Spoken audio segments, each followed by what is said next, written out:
Yo, what's up? As you can see, I'm with the champ Joseph, DJ Dimension Mercado. All Yes, right. I gave it a little flavor. You see that? That's what Yeah, yeah, Latinos yeah. gotta we gotta hook it up. I Uh, love it. Takes me back to Harlem, Spanish Harlem. that's right.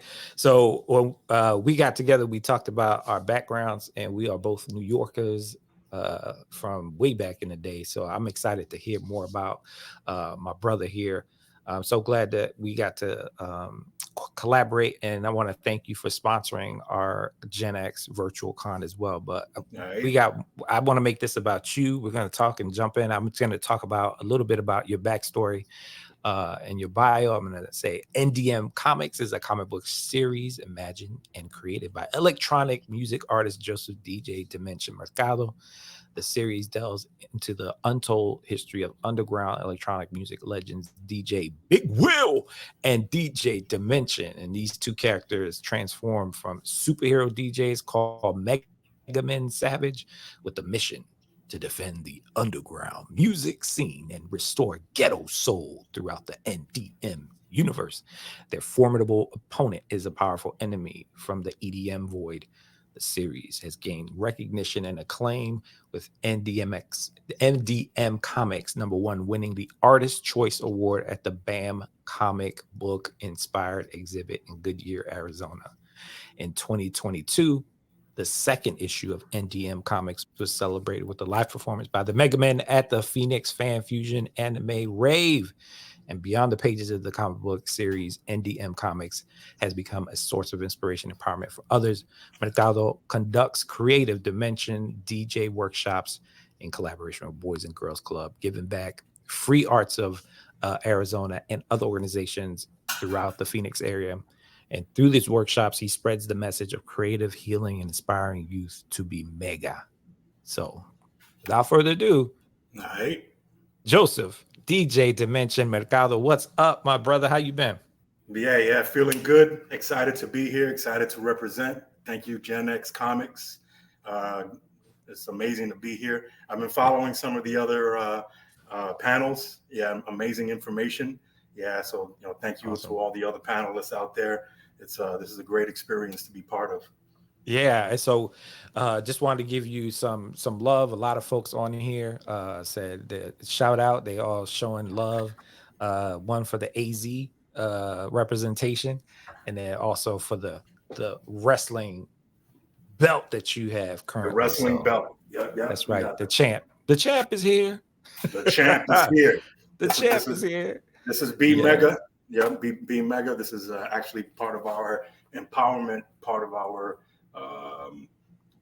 workshop series, and it's also part of the comic book. So Cool. it's intertwined into NDM universe over here. That's awesome. So NDM, you want to talk a little about well, before we get into the book, let's talk about you. Can you tell folks about where you come, where you're from, where you're at, and MDM as a vehicle to your creativity and what you've accomplished? Nice, cool. My name is Joseph DJ Dimension Mercado. I'm originally from New York. I was born in the Bronx and raised in Harlem. Back in the day, back in the late '90s, early 2000, William Rosario and I, we formed a group called Mega Men. And back then we were kind of ahead of the game in the music streaming. We started that in about 2000, which led to us getting a publishing deal, which our music ended up overseas, and it ended up being a CD series called the Ghetto Soul Sessions, which was distributed worldwide through electronic music platforms at that time, through music platforms at that time. And one of them included Virgin Megastore, which we DJ'd at back in 2003. And then the kind of the crossroads happened when DJ Dimension and the Mega Men, we were getting ready to lift off in another direction. I had a bad accident while involved in the music scene.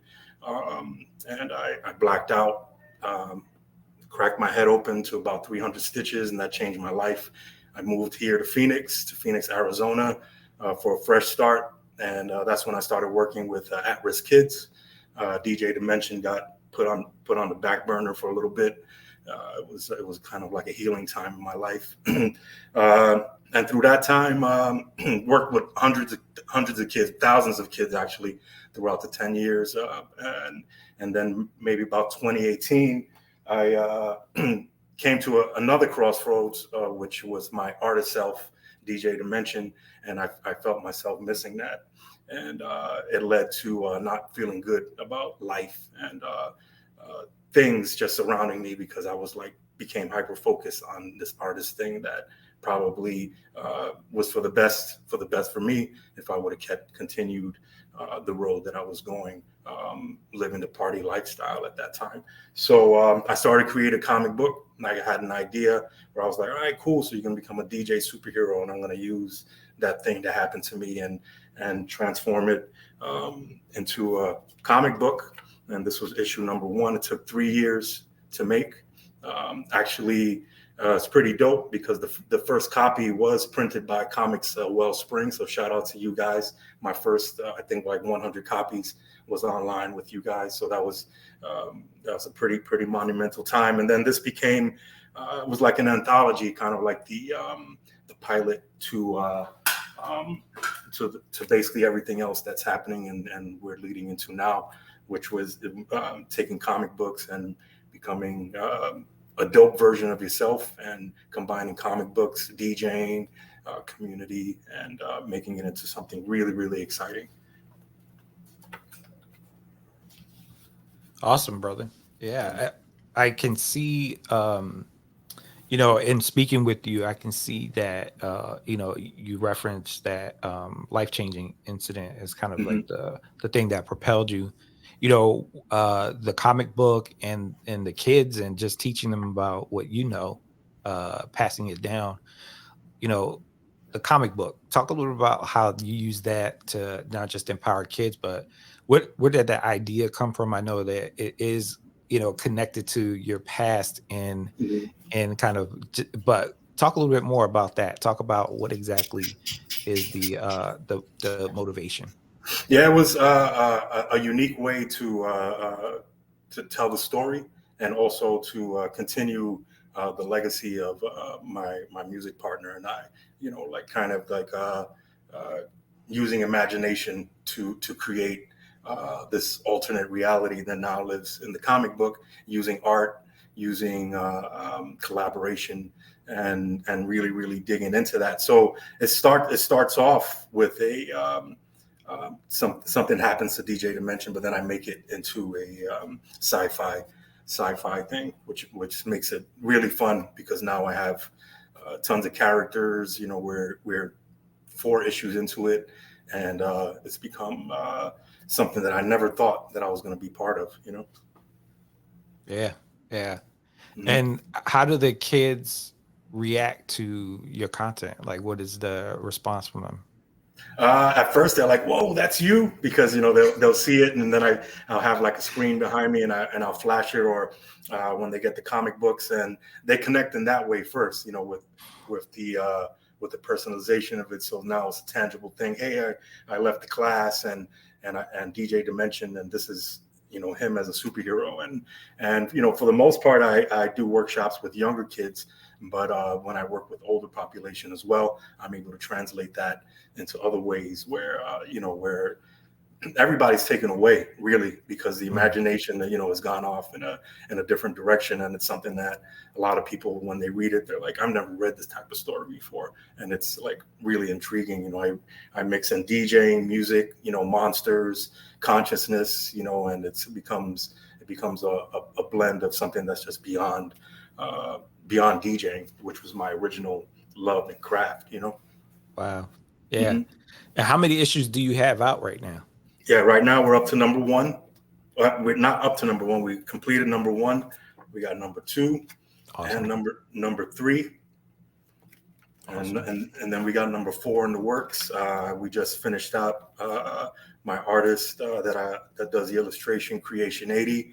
We just finished 32 pages of sketching, and now we're moving into the next phase of bringing that to life. And I do all the lettering, and I bring it all together as far as making it into look like a comic book. And then I have help from that too, from my graphic designer fee.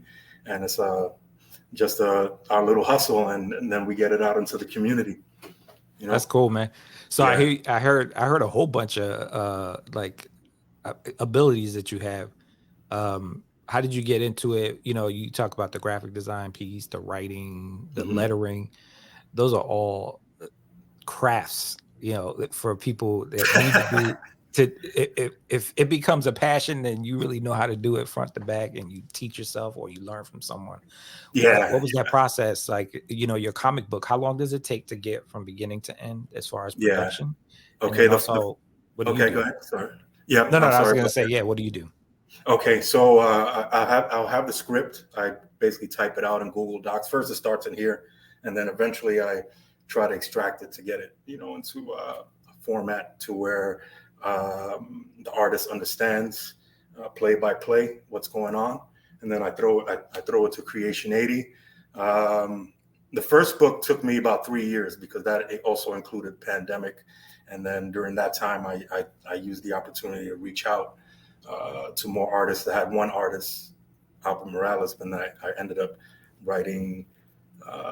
This book has 3 stories in it, so then I have 6 artists in here altogether. It was like the end of the world. So I was like, just reach out to people. Yo, you want to get on this project? And and it was working. We had Kamara Jones, Kenneth Art, who's here from Phoenix. Justin Bua did a piece. I don't know if you know about him. He's hip hop legend artist, and then Albert Morales, and then I did the story that led into the stories now with Creation 80. He just did 4 pages real quick, and started putting it together. And basically, I did a lot of YouTube researching. I did watch a lot of videos, taking whatever minimal Photoshop skills that I have, and then I work closely with my graphic designer, then actually learning from that, you know, because she makes the books like really, really pop out, you know, and she's able to take my ideas. I have zillions of ideas, and take those and condense them. Be like, all right, cool. This is what we're working on now. So just learning from you know, who I'm working with, and then I'm fortunate to have worked with and still work with dope artists that I really feel like they were like meant to work on this, because they're able to translate the stories and bring the ideas and bring the excitement to it, and bring the colors to where it feels something that's it's new to the community, but then it's also based on traditional and comic books that we loved back in the days, you know, that those ideas are taken, and then I kind of remix them and kind of bypass maybe the last 20 years and just take it. For real, because there's a lot of stuff out there. Not dissing anything, but there's a lot. But then back in the day when I was reading those Archie comic books and the Spider-Mans and Hulk, you know, was my favorite. You know, like when it got too scientific, I was like, but I loved when he ripped off his shirt, you know, and went crazy. And then also inspiration comes from like the TV, you know, and Voltron and Power Rangers and things like that. So remix. You tapping into my psyche now.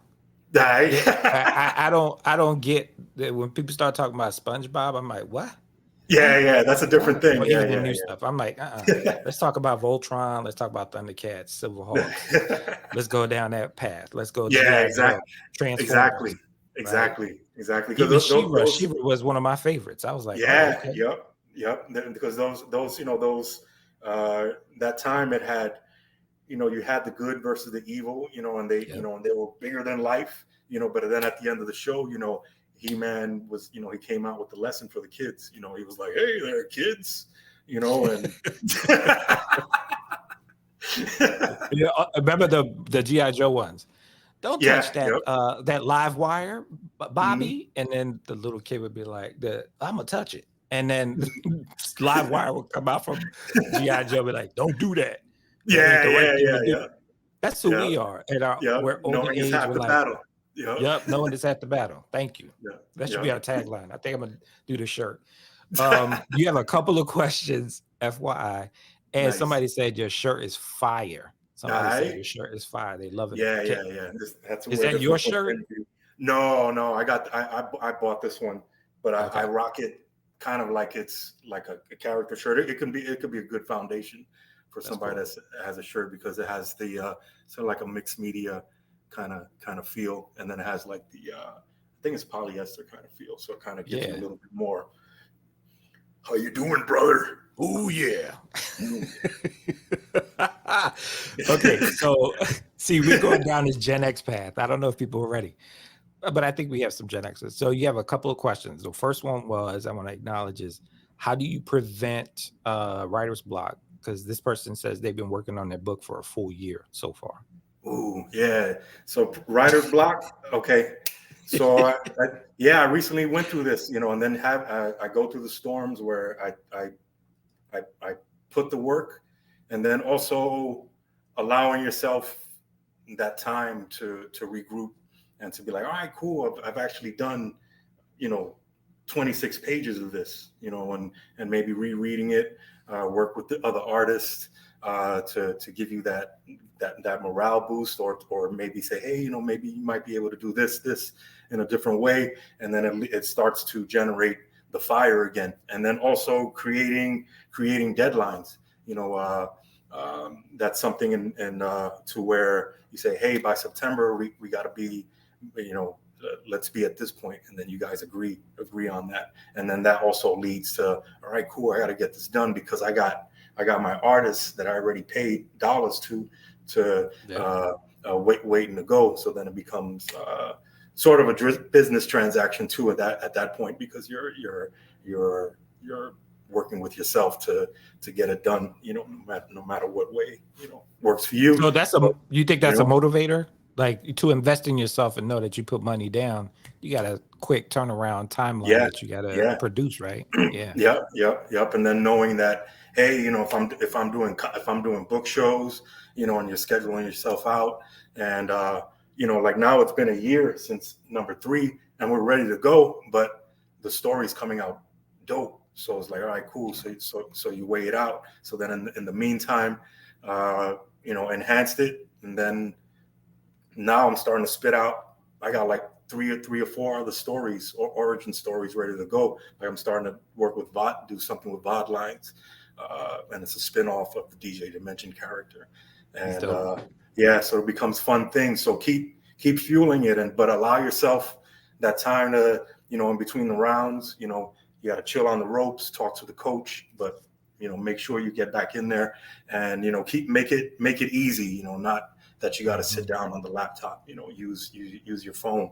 Google Docs. Or record it on voice, record it. Anything that you could do to get that idea, because life does that to us. Life is going to say, hey, man, you don't got to do that book.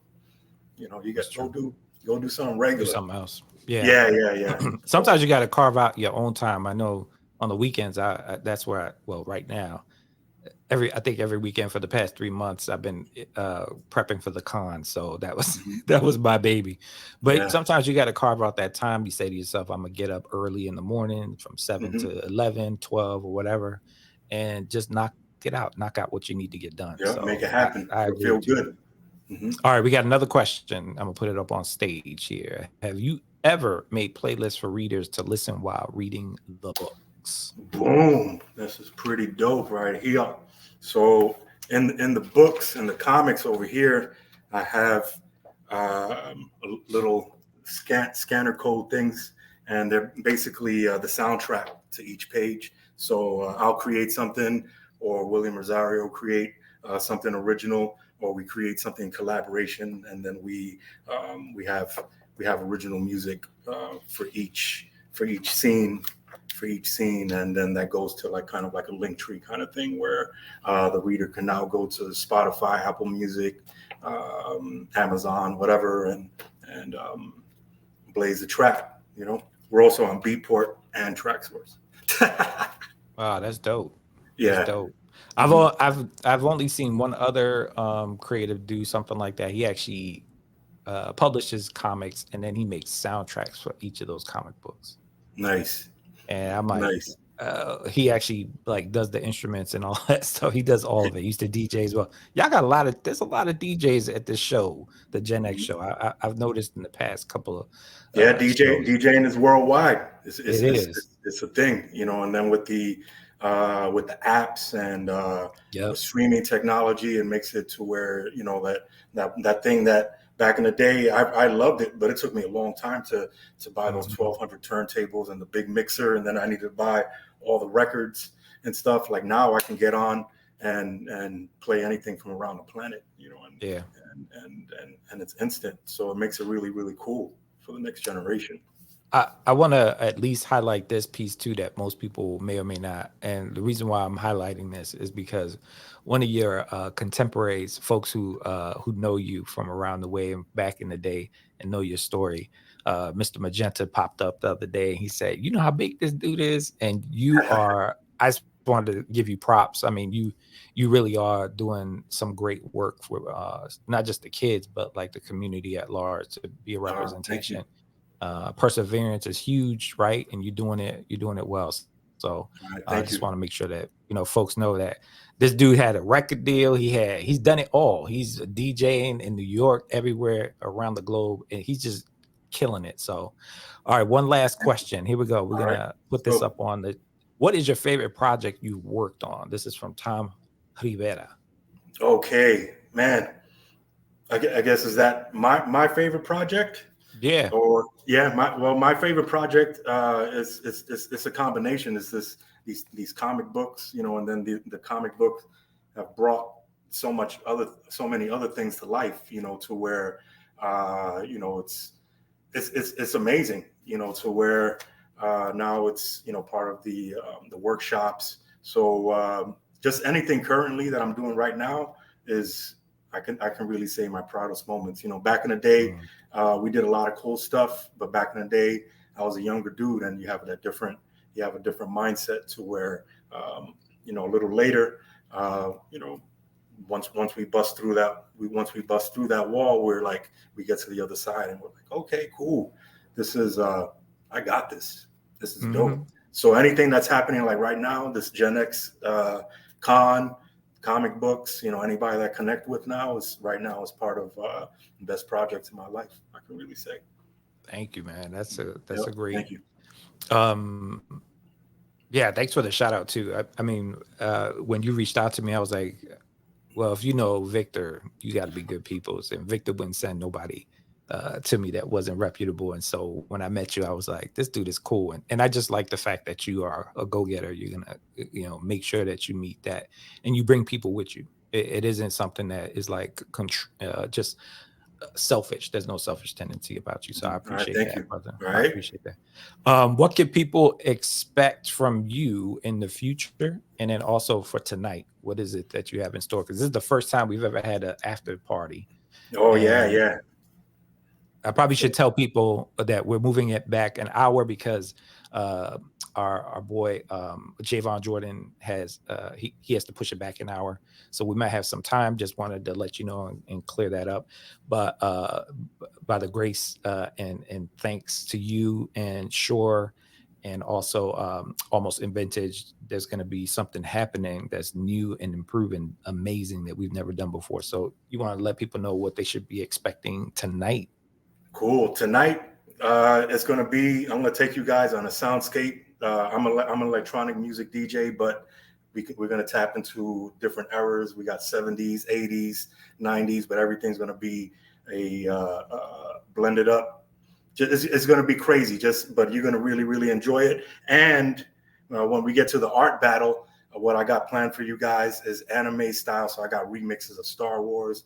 I got remixes of some Pokemon. I got Power Ranger remixes, and we're gonna get up there, get into battle, and really get this art going. So it's gonna be a fun time.